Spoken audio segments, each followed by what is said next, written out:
સર્વ હરિભક્તોને જય શ્રી સ્વામિનારાયણ। સૌ પ્રથમ પરમ કૃપાળુ ભગવાન સ્વામિનારાયણ, અક્ષર પુરુષોત્તમ મહારાજ તથા શ્રી ગુરુ હરિના ચરણોમાં વંદન કરીને આજે આપણે ખૂબ સુંદર મહત્વપૂર્ણ વિષય વિચારવા જઈ રહ્યા છીએ। ગુરુની શરણાગતિ અને સત્સંગની સ્થિરતા। હરિભક્તો, સંતો કહે છે કે આ દુનિયામાં મનુષ્યને ઘણી વસ્તુઓ મળી શકે છે, ધન, માન, પ્રતિષ્ઠા, સુખ સગવડો, પરંતુ સાચો માર્ગ બતાવનાર સત્ય પુરુષ મળવો બહુ દુર્લભ છે। કારણ કે સાચો ગુરુ તો માત્ર શાસ્ત્રની વાત નથી કરતો, પરંતુ આપણું જીવન બદલી નાખે છે। ભગવાન સ્વામિનારાયણ પોતાના ઉપદેશમાં સમજાવ્યું છે કે જે વ્યક્તિ ભગવાન અને સત્ય પુરુષના શરણમાં સ્થિર રહે છે તેનું જીવન ધન્ય બની જાય છે, પરંતુ જે વ્યક્તિ આ શરણાગતિમાં ટકતો નથી તેના જીવનમાં અનેક દુઃખો અને ભટકણોનો સામનો કરવો પડે છે। ગુરુનો ઠપકો પણ કૃપા છે। સત્સંગના માર્ગમાં ઘણી વખત એવું બને છે કે ગુરુ અથવા સંત આપણને ઠપકો આપે, ક્યારેક આપણને વિચારીએ મને જ કેમ કહેવામાં આવ્યું, પરંતુ સંતો કહે છે ગુરુનો ઠપકો પણ કૃપા છે। જેમ માતા પોતાના બાળકને સમજવા માટે ક્યારેક કડક બને છે, તેમ ગુરુ પણ શિષ્યના હિત માટે ક્યારેક કડક શબ્દો બોલે છે। એક સંત હંમેશા કહેતા, જો ગુરુની પાસે રહીને આપણે પરિપક્વ નહીં બનીએ તો દુનિયામાં આપણને પરિપક્વ બનાવશે? આ વાત ખૂબ ઊંડી છે। જો આપણે સત્સંગમાં રહીને સંતોની વાત સહન નહીં કરી શકીએ તો પછી સંસારની મુશ્કેલીઓ આપણને સહન કરવી જ પડશે। એકની શરણમાં રહો। સંતો એક સુંદર વાત કહી છે, જો માણસ એક સત્ય પુરુષના શરણમાં ટકી રહે તો તેની બીજી કોઈ શરણ લેવાની જરૂર રહેતી નથી, પરંતુ જો વ્યક્તિ ગુરુની શરણની સ્થિર રહેતો નથી તો તે પછી દુનિયાની અનેક શરણમાં જાય છે। એ પછી માણસ કામની શરણમાં જાય, ક્રોધની શરણમાં જાય, લોભની શરણમાં જાય, મોહની શરણમાં જાય। આ બધું શું છે? આ બધું આપણા આત્માના બંધનમાં નાખે છે, પરંતુ સત્ય પુરુષની શરણાગતિ આપણને બધાથી મુક્ત કરાવે છે। જીવનમાં સાચો સ્વતંત્ર કોણ? આજના સમયમાં લોકો કહે છે અમે પોતાના પગ ઉપર ઊભા રહ્યા છીએ, અમે સ્વતંત્ર છીએ, પરંતુ સંતો કહે છે જો માણસ કામ, ક્રોધ, લોભ અને મોહના વશમાં છે તો તે કેવી રીતે સ્વતંત્ર કહેવાય? સાચી સ્વતંત્રતા તો ત્યારે જ આવે જ્યારે માણસ પોતાના મન અને ઇન્દ્રિયોને જીતે। ભગવાન સ્વામિનારાયણ પણ પોતાના સંતોને કહ્યું છે કે જેને પોતાના મનને જીત્યું તે જ સાચો વિજેતા છે।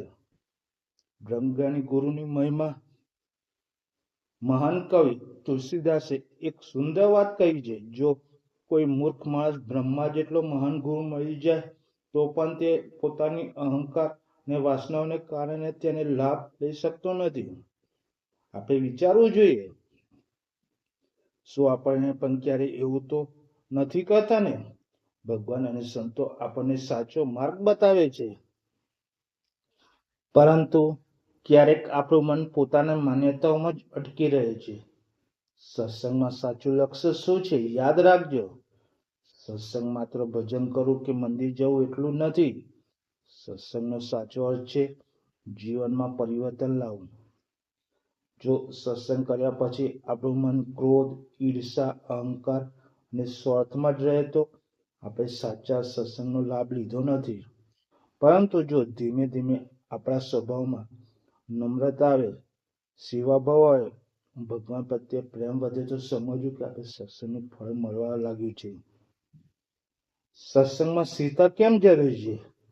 જીવનમાં ઘણી પરિસ્થિતિઓ આવે છે, ક્યારેક સુખ આવે, ક્યારેક દુઃખ આવે, ક્યારેક પ્રશંસા મળે, ક્યારેક ટીકા મળે, પરંતુ જે ભક્ત સત્સંગમાં સ્થિર રહે છે તે આ બધાથી ઉપર રહે છે. એટલે સંતો કહે છે કે સત્સંગમાં ટકી રહેવું એ સૌથી મોટી સાધના છે. આપણે એક સુંદર ઉદાહરણ તરીકે સમજીએ.